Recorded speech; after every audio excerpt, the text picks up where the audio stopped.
റൂമിൽ നിന്ന് ഇറങ്ങി നേരത്തെ ഞങ്ങൾ അനാസാഗർ ലേക്കിലേക്ക് പോവാണ്. നമ്മള് മറ്റേ ബാറ്ററി ഓട്ടോറിക്ഷ വിളിച്ച് പോവാണ് ഞങ്ങൾ. ഗൈസ് അനാസാഗറിന്റെ അടുത്തെത്തി. പണ്ട് ഇതിനു മുമ്പ് വന്നൊന്നും ഇവിടെ തന്നെ ഏകദേശം ഈ ഭാഗത്ത് തന്നെയായിരുന്നു. ഇതാണ് എൻട്രൻസ്, ഈ ഭാഗത്താണ് എൻട്രൻസ്. അതിൽ പോയോട്ടെ, കുറെ മലയാളീസ് ഉണ്ട് ഇവിടെ, ഇതൊക്കെ മലയാളീസാണ്. കൗണ്ടറിനുള്ളിൽ ചെറിയ വരിയൊന്നുമില്ല, കൂടി ഒന്ന് വാങ്ങന്നെ, തല്ലൂടി വാങ്ങന്നെ.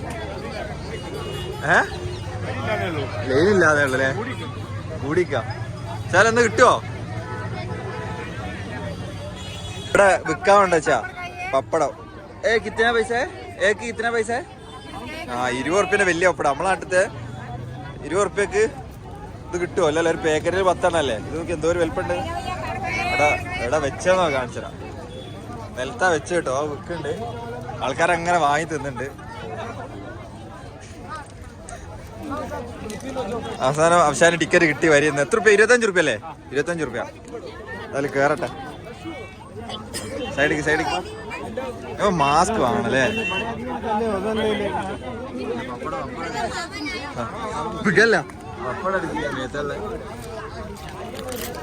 ഇവിടെ ഇതിന്റെ ഉള്ളിലേക്ക് പപ്പടം ഒന്നും കയറ്റാൻ പറ്റിയില്ല. ഫുള്ള് പപ്പടം അവിടെ വാങ്ങിച്ച് ഞങ്ങൾ ഉള്ളിൽ കയറി. പോട്ടെ, പപ്പടം പാറിനുള്ളിലേക്ക് നല്ല കാറ്റ്. അനാസാഗർ ലേക്കിന്റെ മൊത്തത്തിലുള്ളൊരു വ്യൂ ആണിത്. AD 1135-ന്റെയും 1150-ന്റെ ഇടയിൽ പൃഥ്വിരാജ് ചൗഹാന്റെ ഗ്രാൻഡ് ഫാദർ ആയിട്ടുള്ള മഹാരാജ അനാജി ഉണ്ടാക്കിയതാണ് ഈ ലേക്ക്, അനാസാഗർ ലേക്ക്. പിന്നീട് ഈ പൂന്തോട്ടത്തിൻ്റെയും ലേക്കിൻ്റെയും ഇടയിലായിട്ട് ഇതുപോലുള്ള 5 പവലീനുകൾ മുഗൾ സാമ്രാജ്യത്തിലെ ഷാജഹാൻ ചക്രവർത്തി നിർമ്മിച്ചിട്ടുണ്ട്. ഇതിൻ്റെ പേരാണ് ബറാദാരി.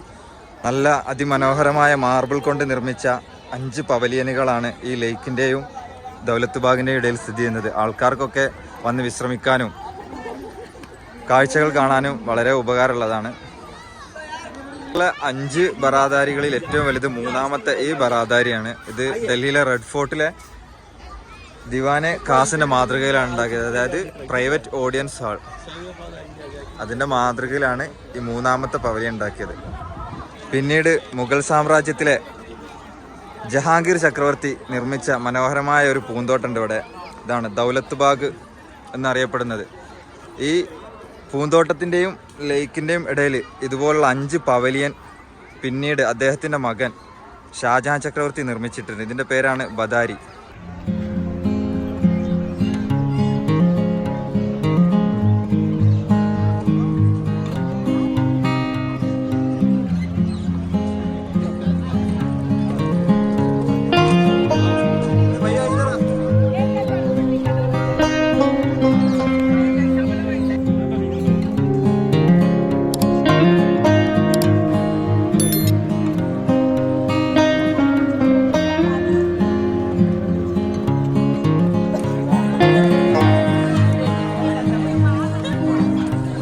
അനാസാഗർ ലേക്കിൻ്റെ ഒത്ത നടുവിലായിട്ട്, ഏകദേശം ഒരു നടുവിലായിട്ടൊരു ചെറിയൊരു ദ്വീപുണ്ട്. അവിടേക്ക് നമ്മൾ ബോട്ട് സർവീസ് കിട്ടും.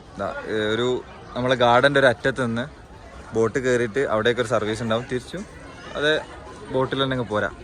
പക്ഷെ എന്താ വിഷയം വെച്ചാൽ ഇപ്പോൾ ഇതാ ഫുള്ള് പായൽ നിറഞ്ഞെടുക്കുക. പായലിൻ്റെ അത്ര തന്നെ പ്ലാസ്റ്റിക് കുപ്പികൾ. ഇവിടെ വരുന്നവരൊക്കെ എന്തുകൊണ്ടാ അറിയില്ല, ഗാർഡനിൽ നിറയെ ഡസ്റ്റ്ബിൻ നമ്മൾ കാണാം. ഇതാ അവിടെ തന്നെ ഒരു നീല ഡസ്റ്റ്ബിൻ ഉണ്ട്, അതിൻ്റെ നേരെ ഇറക്കിലൊരു ഗ്രീൻ. അതാ എന്നാലും ആൾക്കാരെല്ലാ കുപ്പിയും കവറുകൾ ബാക്കി മുട്ടായി പാക്കൊക്കെ ഇതാ ഇതിൽ തന്നെ കളയുന്നു. ആകെ വൃത്തികേടായി.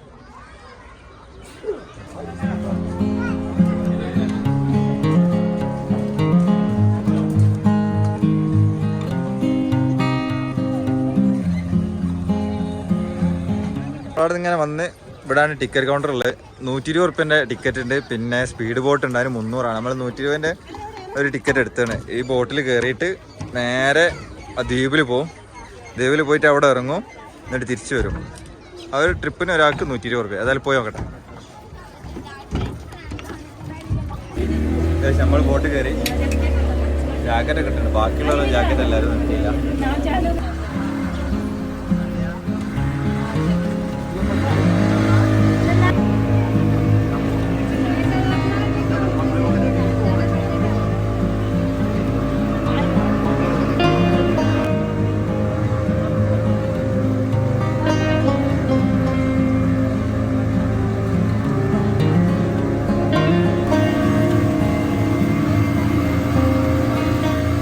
നാസാഗർ ലേക്കിലെ അതിമനോഹരമായ ബോട്ടിംഗ് ഒക്കെ കഴിഞ്ഞ് ഞങ്ങൾ നേരെ റൂമിലേക്ക് തിരിച്ചു പോവാണ്. നല്ല ഭക്ഷണം കഴിക്കണം. അപ്പം വീണ്ടും കാണാം പുതിയ കാഴ്ചകളും വിശേഷങ്ങളും ഒക്കെ ആയിട്ട്. Okay, by.